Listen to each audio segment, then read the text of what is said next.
नमस्कार दोस्तों, हमारी आज की कहानी का नाम है अक्ल। राशि अपने कमरे में सभी कपड़ों को जल्दी जल्दी तह लगाती जा रही थी। साथ ही साथ अपनी आंखों में से आ रहे आंसू भी पोंछती जा रही थी। इतने लोगों के सामने सासू माँ ने उसे किस तरह से झिड़क दिया, जैसे वो कोई घर की नौकरानी हो। सिर्फ एक मदद ही तो मांगी थी, उस पर इस तरह से उसे बेइज्जत किया जाएगा, इसका उसे बिल्कुल अंदाज़ा भी नहीं था। अचानक सासू माँ की इच्छा हुई तो घर में एक छोटी सी सत्यनारायण की कथा रखी गई थी। बहन बेटियों के नाम पर सिर्फ थोड़े से रिश्तेदारों को बुलाया गया था।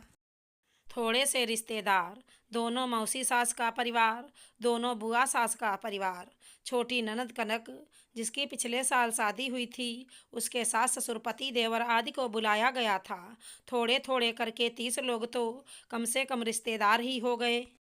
फिर घर के सभी सदस्य, ऊपर से सासू माँ की कुछ सहेलियाँ, कुल मिलाकर 50 लोग आराम से हो गए। मिठाइयाँ और नमकीन बाजार से मंगा ली गई और पूड़ी 2 तरह की सब्जी घर पर ही राशि ने तैयार कर दी। सुबह 4 बजे से उठी हुई वो इन्हीं कामों में लगी हुई थी। सत्यनारायण की कथा खत्म होने के बाद सभी को प्रसादी के तौर पर भोजन कराया गया। भोजन आदि करने के बाद अन्य रिश्तेदार तो वहाँ से रवाना हो गए, लेकिन दोनों मौसी सास और कनक यहीं रुक गए। कनक और मौसी सास आज घर पर ही रुकने वाली थी। राशि अपनी थाली परोस कर बैठी ही थी कि इतने में सासू माँ ने राशि को आवाज़ लगाई, अरे बहू, क्या आज पूरे कपड़े जलाकर ही मानोगी? दोपहर के 3 बजने को आए, अभी तक छत पर से कपड़े उतार कर नहीं लाई तुम? जी मम्मी जी, अभी लाई, कहकर राशि फटाफट छत पर गई और सारे कपड़े उतार कर नीचे ले आई और लाकर अपने कमरे में पलंग पर रख दिए। कपड़े तह करने की हिम्मत अभी नहीं थी, बहुत जोर से भूख लगी रही थी, इसलिए कपड़े वहीं छोड़कर फटाफट रसोई में आ गई और खाना खाने बैठ गई। अभी 3-4 निवाले ही पेट में गए थे कि सासू माँ की आवाज़ आई, बहू, ये कपड़े यहाँ क्यों फैला रखे हैं? इन्हें हटाओ। सुनकर राशि ने कहा, जी मम्मी जी, अभी 5 मिनट में आई। 5 मिनट नहीं, तुम अभी आओ, हम थोड़ा आराम करना चाहते हैं। मेरे कमरे में तुम्हारे पापा जी आराम कर रहे हैं। आखिर उसे उठकर कमरे में आना ही पड़ा। उसने कपड़े पलंग पर से हटाए और एक तरफ टेबल पर रख दिए और वापस जाने लगी। सासू माँ ने टोका, कपड़ों को इधर से उधर क्यों पटक रही है? तह लगाकर क्यों नहीं रख देती है? कम से कम सिलवटें तो नहीं आएंगी। राशि को बहुत जोर से भूख लग रही थी, इसलिए उसने कनक से कहा, कनक दीदी, प्लीज़ आप कपड़े समेट दीजिए ना, तब तक मैं खाना खा लेती हूँ, बहुत भूख लग रही है। बहू, तुझे शर्म नहीं आती ननद से काम करने के लिए कहते हुए? पर मम्मी जी, शादी से पहले भी तो कनक दीदी मेरी मदद करती थी। पहले की बात कुछ और थी, लेकिन अब नहीं। लोग क्या कहेंगे कि ननद से काम करवाती है? अपने ससुराल का भी काम करे और तुम्हारे घर का भी, वो भी इंसान है। खबरदार, मेरी बेटी से अगर घर का काम करवाया तो। सासू माँ की बात में मौसी सास ने भी हाँ में हाँ मिलाई और कनक ने तो यहाँ तक कह दिया, भाभी, मैं अपने ससुराल का काम भी करूँ और आपके घर का भी। माफ़ करना, मैं कोई नौकरानी नहीं हूँ, आपके कपड़े हैं, आप ही तह करो। फिर अपनी मम्मी से बोली, मम्मी, आप तो बाहर चलो, हम तो बाहर बैठकर ही आराम कर लेंगे, कहकर चारों हाल में आकर बैठ गईं। इधर राशि को गुस्से के साथ साथ रोना भी बहुत आया। पहले कपड़े तह लगाने ही शुरू किए। कपड़े तह लगाते वक्त मन ही मन कई विचार दिमाग में आ रहे थे।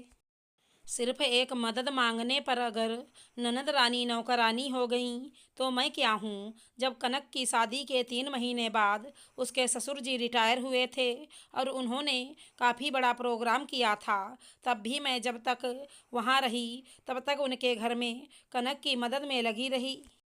माना कि खाने के लिए हलवाई रखा था, पर चाय नाश्ता तो रसोई से जा रहा था और मैं बराबर वहाँ उनके साथ लगी हुई थी। अभी पिछले महीने कनक के सास ससुर की शादी की सालगिरह थी, तब भी 50-60 लोगों का प्रोग्राम था। उस दिन भी सुबह सुबह ही सासू माँ ने मुझे उनके घर भेज दिया ताकि कनक को मदद मिल सके। मैं भी खुशी खुशी चली गई। सुबह से शाम तक सारे काम निपटाकर उसके बाद ही घर आई थी, पर मेरे मन में तो यह बात नहीं आई कि मैं नौकरानी हूँ। उल्टा सासू माँ तो कितनी खुश हुई थी कि मैं कनक की मदद कर रही हूँ। पर आज खैर राशि ने विचारों को झटक कर सारे कपड़ों को तह लगा कर रख दिए, रसोई में गई और थोड़ा बहुत खाना खाया और अपने कमरे में आ गई आराम करने। कुछ दिन बाद कनक के ससुराल में उसके सास ससुर ने भी सत्यनारायण की पूजा का आयोजन रखा। ज्यादा नहीं, 30 लोगों का ही न्योता था। सासू माँ ने राशि को बुलाकर कहा, बहू तुम सुबह जल्दी ही निकल जाना ताकि कनक की थोड़ी मदद हो जाए, और शाम को सारा काम फ्री कराने के बाद ही वापस आना ताकि कनक को थोड़ा आराम मिल सके। उनकी बात सुनकर राशि ने जवाब दिया, माफ़ करना मम्मी जी, मैं इतनी जल्दी नहीं जाऊंगी। उसकी बात सुनकर सासू माँ ने हैरानी से देखा और फिर कहा, क्यों, क्या बात हो गई? अरे मेहमानों की तरह जाओगी क्या सिर्फ खाने के लिए? वो लोग क्या कहेंगे? कैसी भाभी है जो ननद की मदद भी नहीं करा सकती। मम्मी जी, अगर मैं वहाँ जाकर उनके घर के काम में मदद कराने लगी तो लोग क्या कहेंगे? मैं कनक की भाभी हूँ और उसके ससुराल जाकर काम करा रही हूँ। न मेरी ननद रानी को ताने सुनने पड़ेंगे। क्यों, पहले भी तो 2 बार कनक के घर में काम पड़ा था, तब तो तूने जाकर काम करवाया था।